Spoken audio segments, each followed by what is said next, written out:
Yeah. So yes, this week we want to talk about Kubernetes. It's a topic that we've had, it's come our way severally, and it's really a way of another way of deploying your applications in an highly available and scalable manner. So the tools that we have right now just give you, you can deploy DHIS2 app um, within LXC with LXC containers, and you run everything from one single server. However, you can also have another architecture where you have different components running from different instances. So Kubernetes here is going to be running your applications over a cluster. And when I talk about cluster, it's you have a pool of servers, and these servers contribute to the overall resources that your Kubernetes will be managing. So last week when we were having calls about Ansible and the way you can secure your scripts, sensitive data, we you requested that I should go through the Kubernetes and DHIS too. I've been preparing for that, and I realized that it's gonna be a lot to cover within a limited 1 hour call, and I split it into two so that we're gonna talk about part one this week and then the second part next week. So this week, which is today, we want to just learn how to deploy Kubernetes cluster, or rather install Kubernetes on a clustered environment where we have you're gonna have 3 nodes, and and and and in the 3 nodes that you're going to have, one is going to be your control, or rather a master node, and the other two are going to be your worker nodes. Yeah. And what's really limiting me not to have 5, 6, or 7 nodes is the resources that I have here with me. Otherwise, if you have enough resources, if you have enough physical servers, you can just set up your cluster so that the servers that you have um, are even 10 and above. And with Kubernetes, you can scale your resources anytime by just getting a new server and adding it into the cluster, right? So and depending on the workload, you can decide to reduce the nodes your cluster, and yeah, something like that. So um, when you setting up Kubernetes, there are dependencies that you need to get at least in your rather installed in your nodes. And we are going to be using Ubuntu 20.04 to set up our cluster. And things that you're going to need are container runtime. And well, Docker here is one of the examples, one of the container runtime examples, but there are others available out there. Container D, but Docker is popular and common. However, you're not limited to using Docker container runtime. You can use something else. And then we have kubeadm. It's just a tool that helps us installing and setting up Kubernetes cluster. And then we have kubelet. Yeah, it's really a daemon that runs on the nodes that enables communication between the master node, and all nodes that are available within your cluster. And then last but not least is kubectl, which is a command line tool that helps you manage your Kubernetes cluster. Yeah. when you have this kubectl, you can deploy, apps within your cluster. I had initially prepared, end to end, that is deploying a cluster that has 3 nodes and going forward and deploying DHIS2 within the same cluster. But that is going to be a lot, because really developing the manifests, the resources that you use to deploy um, apps within the cluster is really a lot, because there are so many things that are involved, and I chose to take that and take that to the next level, which is going to have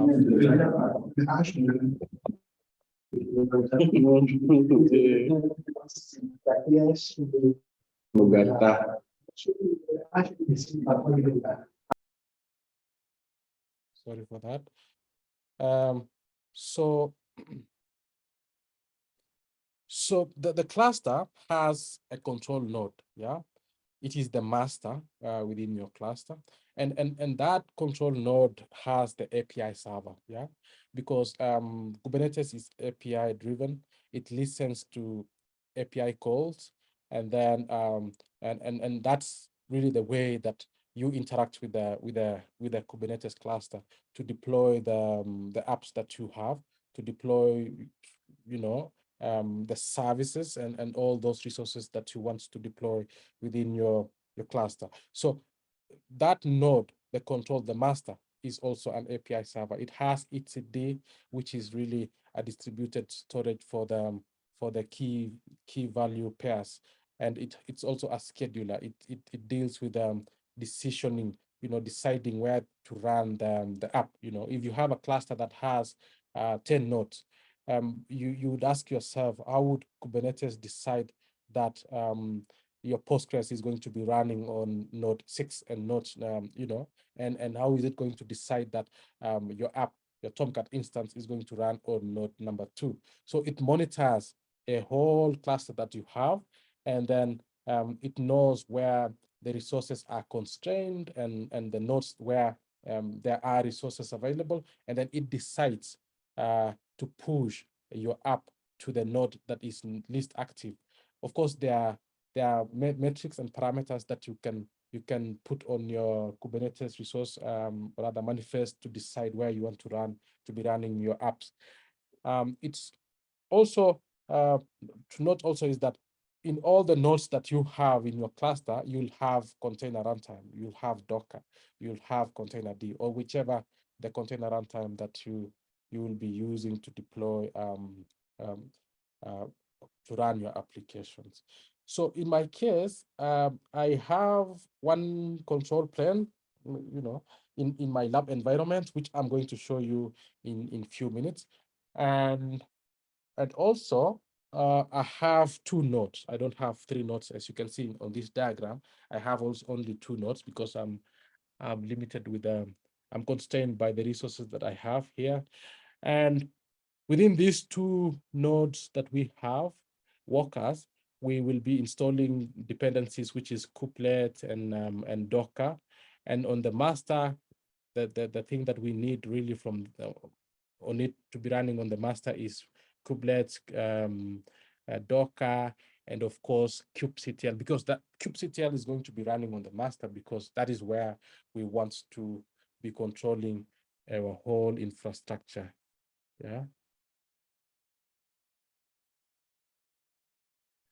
Yes. Any question up to that point? Comments? I don't want to keep... just a quick one. For me, I'm using Minikube. What's the difference between that of the ones that you've already mentioned? Minikube, I haven't done much research on Minikube, but I think it gets your Kubernetes running on a single node, right? It gets your Kubernetes running on a single server. It's not suited for the production environments, because for that, you will be running Kubernetes across, across 2, 3, 4, 5 servers, yeah, physical servers. Otherwise, your Kubernetes would not be making sense. It's not going to be highly available when you're just running everything from single node. Yeah. So Minikube gets Kubernetes running, on a single, on your laptop, on your on your on a single server, so to speak. And it helps you, it gives you a way of testing your deployments, a way of testing your manifest, your resources, yeah. And in a production environment, you will be having Kubernetes running across 5, 10 servers. Even the cloud environments that we are aware right now, like Google Cloud and Microsoft Azure, Linode, they have Kubernetes service, and they sell that to the end users. And what really happens behind the scenes is that they have a pool of, say, 1,000 servers that runs underneath. They run Kubernetes cluster over those over that pool of servers. And you as an end user, you don't see that. That is very transparent to you. It is really transparent to you. You just need to have your resources, and then you deploy them across that Kubernetes cluster. But Minikube helps you, test Kubernetes, run these containers. And in fact, test your scripts before you even have them deployed on a production environment, which ideally should have more than 3 servers. Okay, Tito, thank you. Go ahead. Mhm. So I have this really is my environment, and I have 2 physical servers here with me just for testing. And these servers have VMs in them, and they are all reachable within my local area network. And I have virtual machines in them. As you can see here on this diagram on the right, there's one control control plane, and then one worker node, sorry, 2 worker nodes. And then on top of these 2 servers, I'm running Kubernetes. Yeah, I'm running Kubernetes, and on top of Kubernetes now you can deploy your applications, which is something that I wanted us to discuss, or rather talk about it in detail next week. Yeah. So yeah, so this really is something that we're going to talk about next week, because if we are to deep dive into the resources that you need to deploy your DHIS2, then it's going to be a lot during one single call.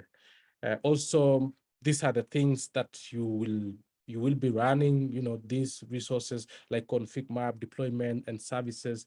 Yeah, we're gonna talk about these in detail next week.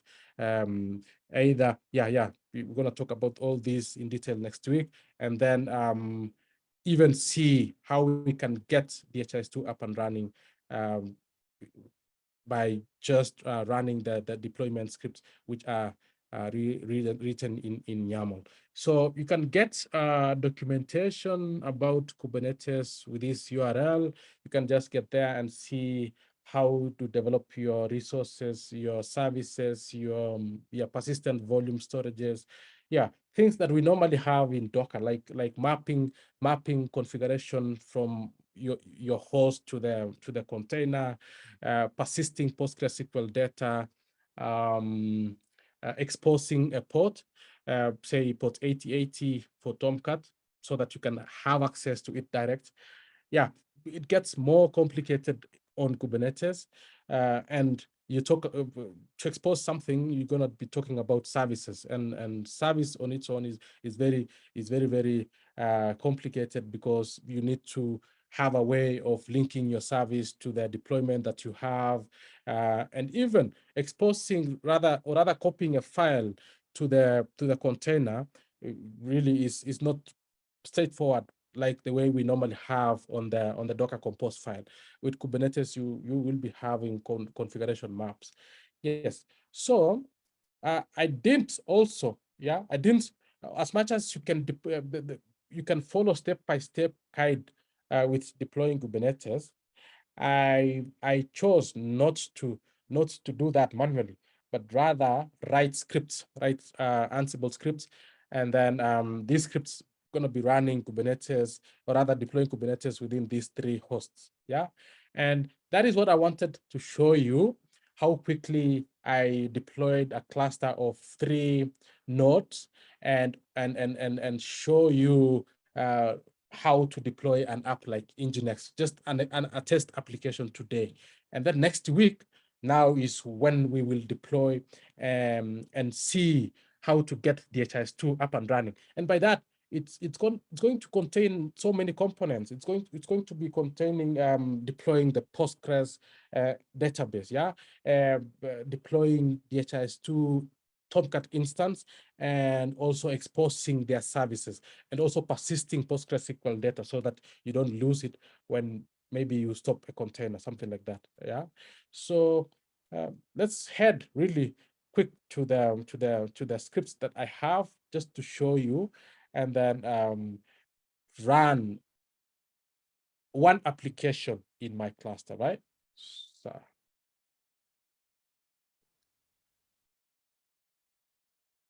if you have any question, just ask. So here is my this is my Ansible project directory, and here you see I have playbooks. As you can see, the YAML, these ones that are ending with YAML are playbooks, and also we have an inventory hosts file. So if we view the contents of the host file, you will see that it has 3 hosts. It has master, it has node 1, and node 2. So this is the master. This is the Kubernetes control node. Yeah, it's where you have everything encompassing, the control node that checks your cluster, deploy, has the scheduler, has the etcd, and also things that are needed to manage your cluster environment. This is the node that is going to be an eye to our cluster. And then we have two nodes, node 1 and node 2. These 2 nodes are going to be running our apps, really. And these are just virtual machines that are available in my current LAN network. I'm going to test their reachability first before I run this deployment script. Just ping.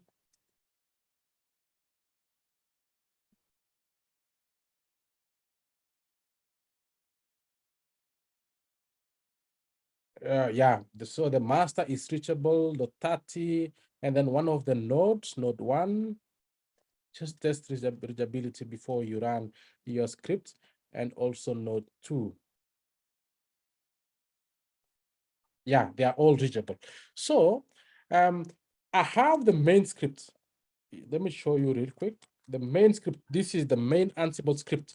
And when you see it, it's really just a main script that calls, it imports other plays. You see, the first play is the dependencies play, and the second play is the master. It's running things specifically on the master, and the third play is workers.yaml. So these are the dependencies that are needed in each and every host that runs in your cluster. We can have a quick view of this play, and as you can see, it runs across all the hosts that you have in your cluster, and it installs things like Docker. See, this is just installing Docker in your environment, and then it does things that like this one is just changing Docker systemd driver, and then this is installing Docker, and then it installs Kubernetes. First of all, it's going to add the keys, and repository, and then it gets your rather it installs your Kubernetes, and things that are really needed to set up your Kubernetes is the kubelet and kubeadm. And notice that also kubectl is not installed on all the nodes. It's just installed on the control plane, or rather the master, because that is where you want to be running your kubectl command from. You don't need to run that from the nodes, or rather the workers. You just run that, or rather you are administering your cluster from the control node. So that is the first play. And the second play is the master. Yeah. And it deals with initiating the cluster on the master. And then as you can see, it's just initiating cluster on the master, and the network is that. A few things that you could be doing manually, but I chose to just package them into the Ansible scripts. And last but not least is workers script. This is plays that, or other tasks that will be running against the nodes, yeah, the nodes, and also this master here, creating join command and then using the same join command on the nodes that you have, or other workers that you have in your cluster. Yeah, so we can just run this Ansible playbook, main YAML, and sudo password, and it will now set up Kubernetes cluster on these 3 hosts. You can add the number of hosts that you want to be deploying, to be 5, 7. Yeah, it's advised that you choose an odd number. Yeah, so that, yes, and you'll be having 1 master or 2 master nodes. You can choose to have 2 master nodes and the rest being node, or rather worker nodes, for high availability. So I had run these scripts before. So right now, it's gonna be doing really verifying that everything is just done. However, if you have slow internet connection here, and just to initiate cluster was taking more than 5 minutes, yeah. And I ran this prior to this call, and then I will just go ahead and demonstrate and show you how the cluster look like after these scripts are completed, yeah. Yes. So you see, things that are needed to set up your cluster are actually being installed, like kubelet, kubeadm, and now it's now doing things on the control plane. You see, as you can see, and right now it's going to be quick because I had run this script before. This was even taking more than 5 minutes because it pulls the images, it pulls the some containers that it installs that are needed to set up your cluster. Any question up to that point?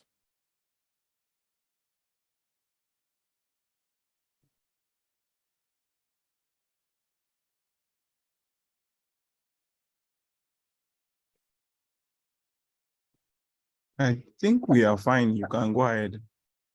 Yes. So right now we have our cluster initiated. We can just log into the SSH to the master 1.30 and run kubectl. This is now the command that I was telling you use to interact with your cluster environment. If you run kubectl get ports, or rather nodes, it will show you the nodes that you have in your cluster. And as you can see, we have 3 nodes right now. And these 3 nodes is master, node 1, and node 2. So if you want to add another node to this cluster, then you just come to the scripts that we had, and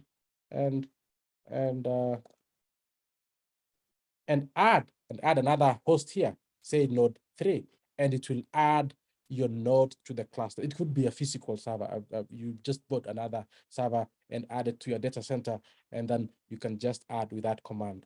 And now, if we run this get node, and then we want to get more details, we just add O wide. You will see that. Let me just reduce the font so that Yeah, as you can see, this gives us more details like internal IP, the cluster IP, sorry, the node IP. As you can see, this corresponds to the addresses that we had in our inventory host file. We had 1.30, 1.20, and 3.30. So all these, you see them here, and also the image of your OS that you are running. We are running right now 20.04. Yeah. So up to this point, we have the cluster up and running. Yeah. And now the second part is now having your applications, or rather deploying the apps within this cluster. Yeah. And you can deploy an app on command line, or you can write, YAML files, manifests, or Kubernetes resources. Yeah. I have written those manifests even to deploy a whole complete DHIS2 stack. But then it's going to be a lot today to cover that. And I will just show you how to deploy a simple application, an Nginx application, and you're just using the kubectl command line. And one of the command is we're just creating a deployment here with this command. Kubectl create deployment, and our deployment name is Nginx, and the image, like the same way you get the Docker image to run your container, the same way Kubernetes gets an image somewhere from, it's not even somewhere, from Docker Hub, and then it pulls it and deploy your container on one of the nodes. Yeah. And you're asking yourself, how is Kubernetes deciding where to run this image? Because on the master, there is a scheduler which decides where to run your app from which node. Yeah. So this deployment already exists. You can check with kubectl,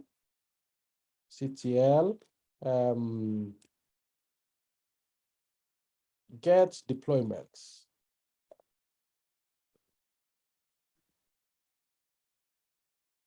And you can see we have Nginx. We can delete and then deploy afresh. Delete deployment. Which deployment? Nginx. That deletes that deployment. And right now, when I say get deployments, you'll see that we have nothing. We have no deployment right now. So to deploy Nginx afresh, you just run this command here that you want to create a deployment called Nginx from the image Nginx, and that will really get this app deployed. So to check the nodes that you have, the containers that you have right now, you use the command kubectl get pods, and you will see Nginx container is actually being created because we just ran this a few seconds. And the reason why it takes a while normally is because it's pulling the image. Yeah, it's pulling the image, and it depends on your network connectivity. Yeah. So right now, get ports, you see it's up and running. Yeah. And you can even get more details with -o white, output white. You get the IP address and the node that it's running from. So as you can see, this container is running from node 2. Yeah. While we have kubectl get node, we have 3 nodes. One is master. It's really control plane and our control plane. And we have node 1 and node 2. But Kubernetes chose to run this container from node number 2. Yeah. Probably that node is less busy right now. Now, this service, this Nginx container is deployed, and it's listening on port 80. But how do you access it? How do you access that Nginx container, and maybe it's running some site? How do you access it, or you want to expose it so that it's accessible from the outside? The DHIS2 stack that we will be deploying next week needs to be accessible from the internet with the domain. Yeah. So that means we need to figure out a way of exposing it so that you can access it on your browser. So that Kubernetes that does that with the services. Yeah, you need to create services and then you link the services to your deployment. So with the command line, right now we are using everything. We are using the command line, but next week we will be using the YAML files. Yeah, Kubernetes resources manifests. So with this, it's going to expose our deployment in Nginx. It's going to expose port 80 and the target port where the service is listening from within our container, yeah? And the type of the service that we will be creating or exposing, its node port. And as you can see, I had run this before, and it's telling us that this service already exists, yeah? You can check it with kubectl get services. And as you can see, we have this service up right now. And to delete anything with Kubernetes, you just run kubectl delete service and then the service name. Yeah, the service name. Right now, it chose to use this port which you see on this list. It chose to use that 1017. But if I delete and create another one, it might use a different port. Let's see. Services. Yeah, right now it's using another port. That means to access these Nginx that we just deployed right now, you need to type this on your browser. Yeah. Let's verify if our ports are running. Get node. Our nodes are running. All of them are running right now. All of them are running. So accessing either any of the nodes here, any of the IP address right here, either the 2030 on this port will just get you to the Nginx landing or rather default page. Let me just open our browser and open a new incognito window and access .1.30 on the port. The port is up here.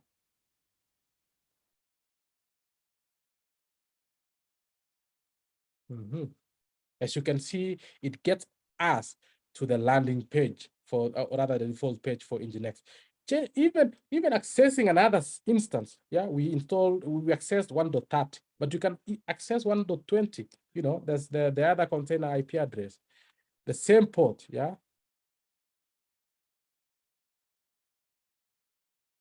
You see, it gets you to the same Nginx default page. So that is because the service that we created is of service of type node port, which really expose your app on all the nodes that you have in your Kubernetes cluster at some port, yeah.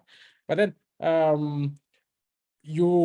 this port is chosen for you randomly. But then if you're using really a manifest, you have a resource that you define, then you can decide or you can configure that port statically so that you put the port that you want.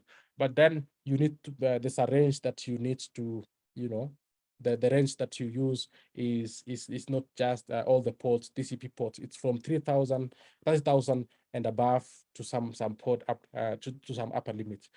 Yes. So right now we have this application up and running. And as you can see, it's Nginx and it's exposed on that port. I wrote manifests that deploys DHIS2. And those are in some DHIS2 Kubernetes. I wrote this all manifest, as you can see here. This one is for Postgres. I can just run this kubectl apply minus file Postgres. And this is going to deploy, yeah, Postgres in our Kubernetes cluster. And as you can see right now, it says that let's check kubectl cat ports. Nginx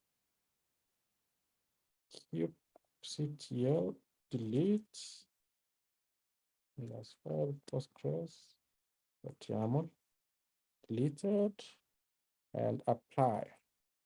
So this really has created a lot of things. It's created persistent volume and it's created secrets, for Postgres. And if I run kubectl get port right now, you will see that get ports, we should have Postgres. It will get Postgres up and running. Let me just get to the one of the master nodes.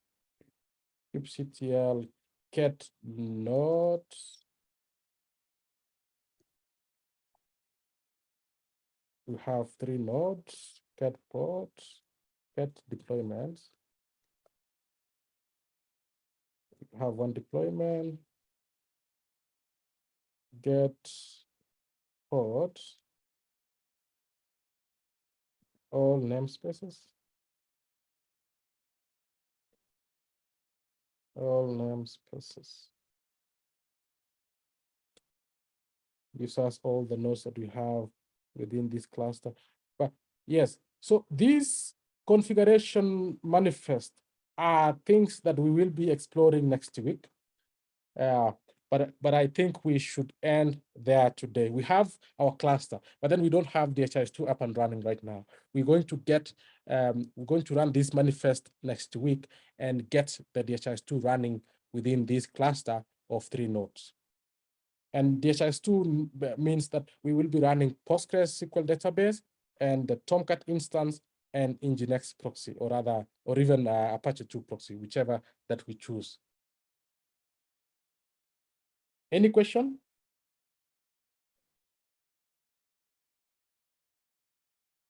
Thanks, Tito. I have a few, but let's see if somebody else has first. Mm-hmm.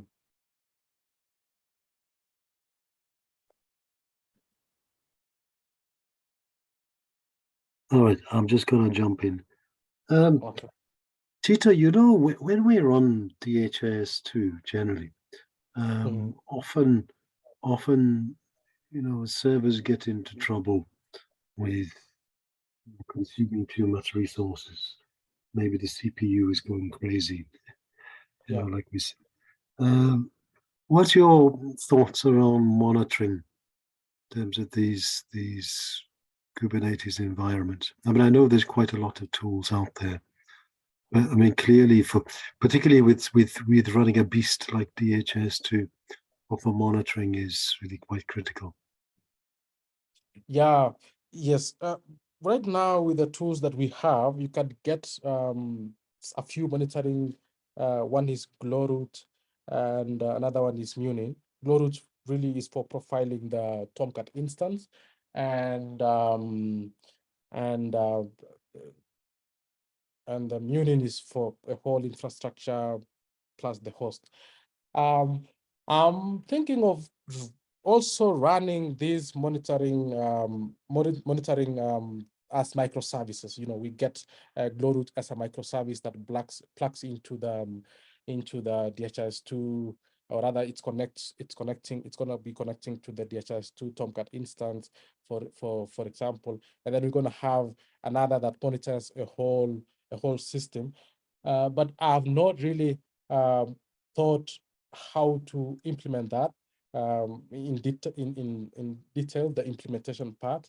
But I know eventually that we're going to have to monitor our infrastructure, the apps, and also the host, or rather even the nodes that we have in our cluster. But I know Kubernetes has a way it monitors its own cluster, so that when one node is down, it migrates all the containers that were running on that node to other nodes that were available, that are still available at that very moment.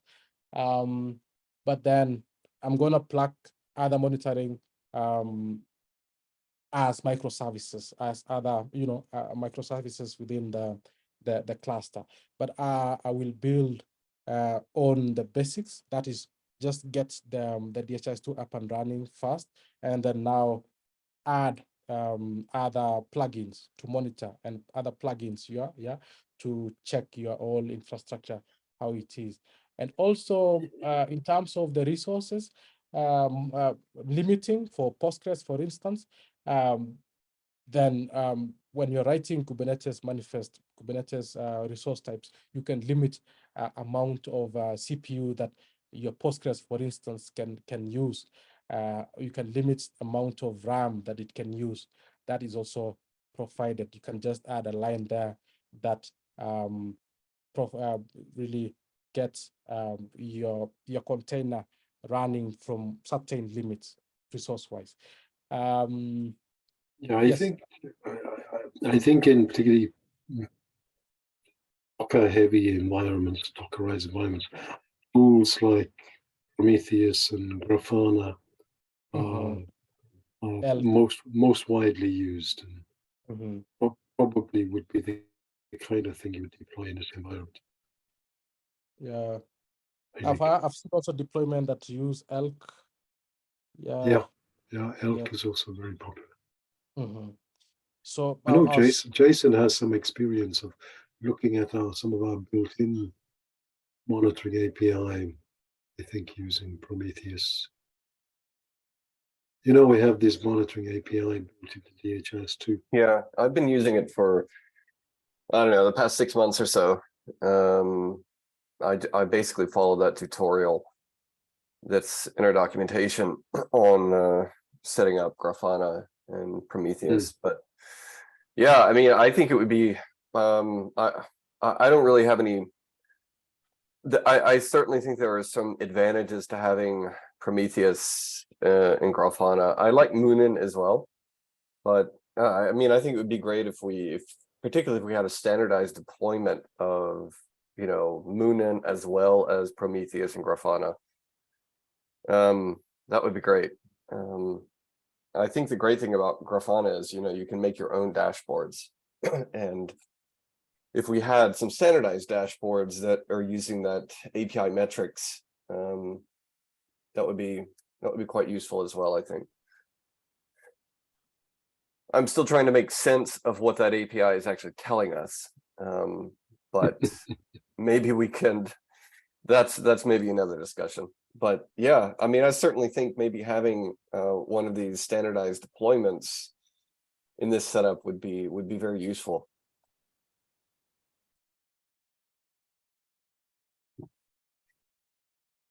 Yeah, I think Potlaki has left us. You know, HISP South Africa has got some long experience of setting up very beautiful environments with very beautiful graphs, not necessarily knowing what they all mean. But yeah, in my experience with Grafana and Prometheus in particular, is that it really makes sense if you're using Docker. You have a little bit of a pain if you're not using Docker. Part of the problem we have as well is there's so many great monitoring tools out there. I mean, I know I have quite a lot of interest in Zabbix, for example. I'd like to migrate what we're currently doing with Moonin onto using Zabbix. But yeah, let's see where we go. Certainly, I know Andreas from the infrastructure team as well, also interested. If we move towards standardizing a Kubernetes-based install, then we'll have to make some decisions about standardizing the monitoring that will go with it as well. So people get it out of the box. One other thing maybe to consider with Grafana that I've also found quite useful is that, you know, it's got a number of plugins, and one of them is related to alerting. So you can configure alerts basically, you know, if something goes down, if the database becomes CPU gets locked up or whatever, then it can send you a Telegram message. And that's a little bit of an advantage, I think, over Moonin. I mean, of course, there are other tools out there, Monet or what have you. I mean, there's all sorts of these monitoring tools, but it's also possible via Grafana. So that might be something to consider. Yeah, Moonin can send you an email. That's a bit kind of 1990s. Yeah, that's you can make an email gateway to convert it to a Telegram message. But, yeah, that might also be something we should consider, Tito, is like a standardized some sort of mail server as well, or whether we get in the business of that or not. But I mean, I've seen that's always not necessarily trivial to get things set up on a typical kind of DHIS2 server to actually get something that where you could send out a mail. That's one of the advantages I found, at least with using Telegram, is that I don't necessarily have to get an SMTP server up and running. Hmm. Yeah, I've done it quite a lot in the past, as you know, Jason, and you know, setting up a fairly standard SMTP server is not hard. What turns out to be hard is getting all the DNS stuff right, and that's got harder over the years. Yeah, that's really what I meant. Although, and the part of the problem is oftentimes the folk who are implementing the DHIS2 servers don't have direct access to the DNS servers. So there's kind of memos going backwards and forwards to the folk who are managing the DNS, particularly in government settings, and it can just be painful. But yeah, no, I get it. It's not so much setting up the SMTP server; it's really dealing with the SMS. I mean the yeah, DNS configuration. all the DKIF stuff and what else? I don't know. There's all sorts of steps there. I don't know if that's something that we could even begin to automate per se, because I guess that's going to depend very strongly on, you know, people's individual deployment environments. Yeah, I think if you control your own DNS, it's relatively straightforward. But often that's not the case. People work through some other DNS provider. Peter, the other thing I was going to ask you about was storage. Yes. Yes. So right now we've just had things deployed on a local host where or rather the cluster that runs its storage locally. But then there are other and then a way of persisting data is using volumes, the usual way that we normally persist data on Docker. But then here you will need to create persistent volumes separately, and then instruct your Kubernetes app to be using that volume. And we will be using that for particularly PostgreSQL, and also to store configurations, say for the DHIS2 container, and even Postgres secrets, something like that. So those are the volumes. But then we're just using host storage as is. Okay, so that's for next week, or the following week. Talk about setting up different storage volumes. Yeah. Good.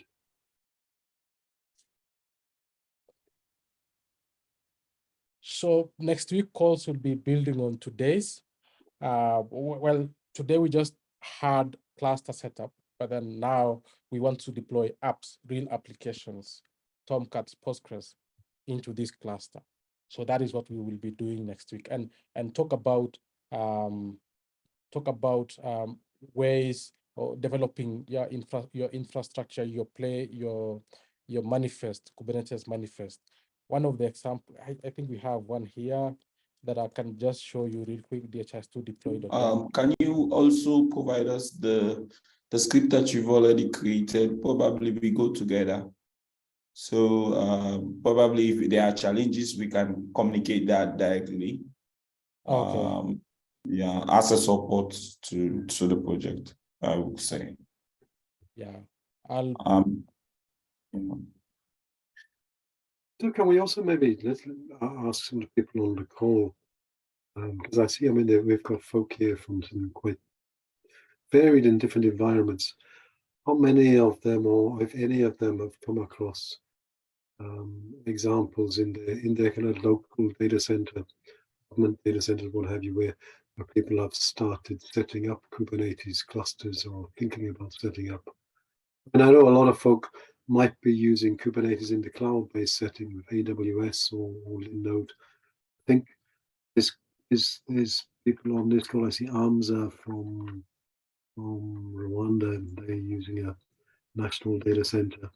Ajo is dealing with many countries, probably a mixture. Anybody come across Kubernetes making itself known in a local setting? Sabu, I see you've joined as well from Malawi. The data center in Malawi. Anyone thinking of using Kubernetes at this stage? Sorry, come again. I'm just trying to find out, Sabu, from the folk who are on the call, particularly people who are working with national data center environments, whether there's an interest or any movement yet in terms of using Kubernetes as a way of deploying applications. I don't think there's any movement, but probably some interest. There could be some interest there.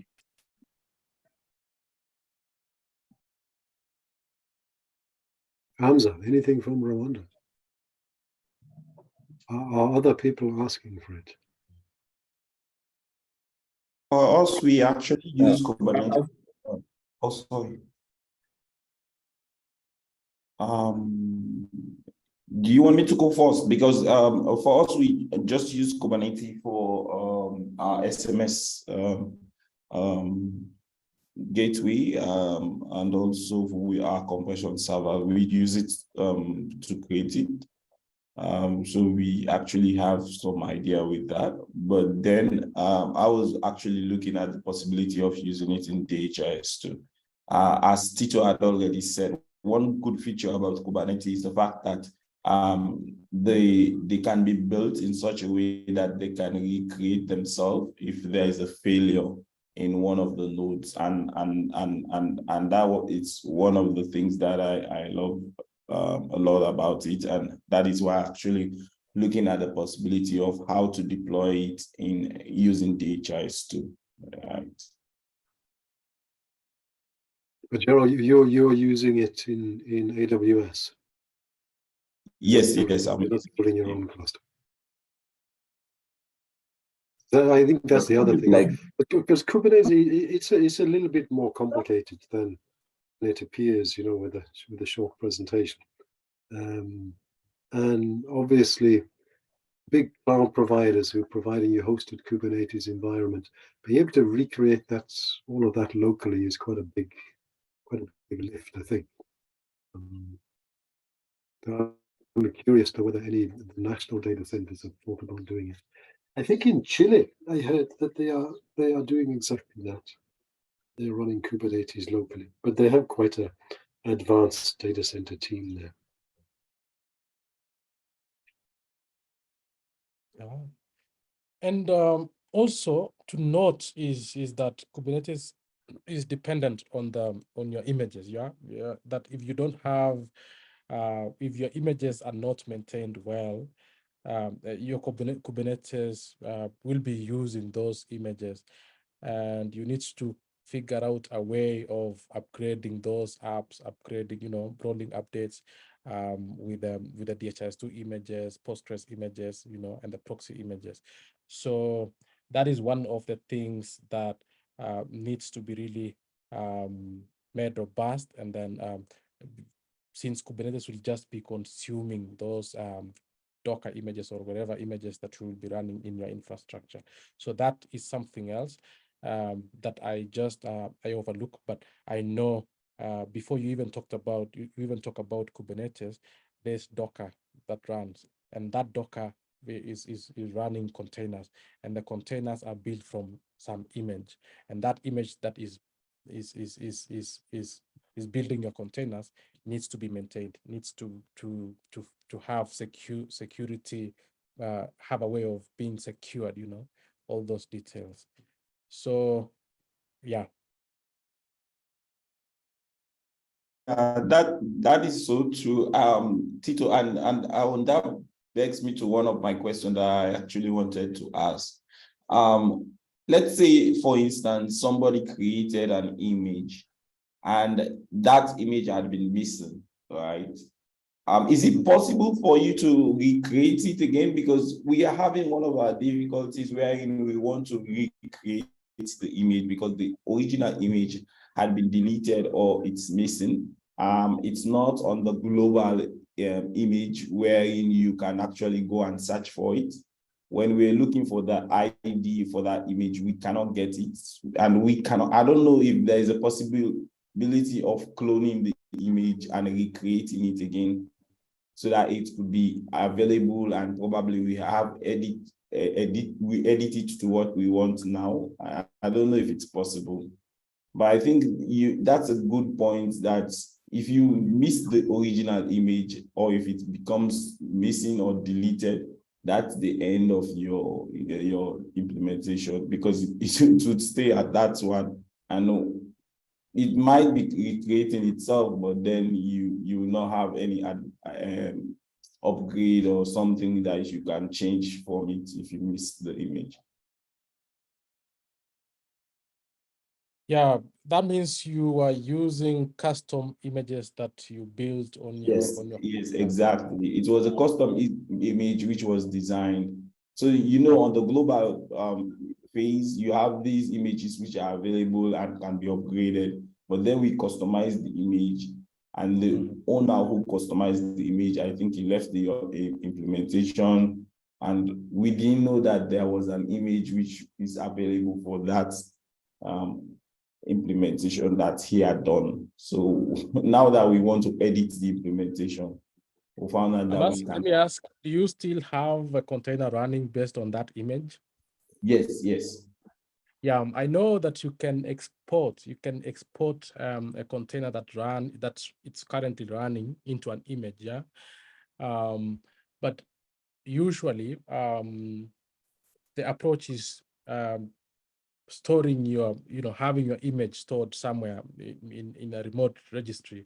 Say if you have a Docker Hub account, that is where you host your image and build your containers based on that image. You can build your image locally, but then it can get deleted as you've said. So normally, usually, to ensure that your image is secure, you can push it to some remote registry where to prevent such scenarios. But I can assure you that you can recreate the image that you had from the container that runs right now. But if you delete that container, then it's something else.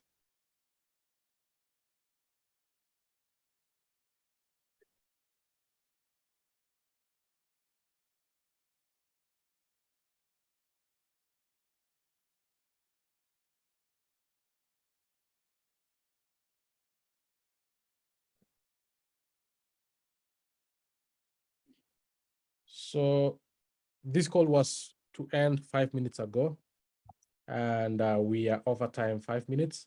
Unless we have other questions, comments, and then we can end it here today. And then next week is going to be even more interesting because we have an end. I'm aiming to have a working DHIS2 instance running on this cluster that we set up today.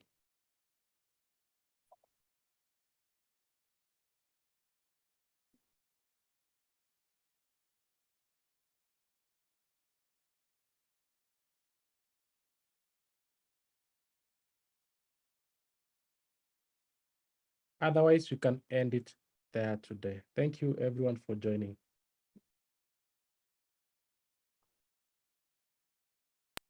Thank you very much, Tito. Bye-bye. Thank you, Tito. Thank you. Bye.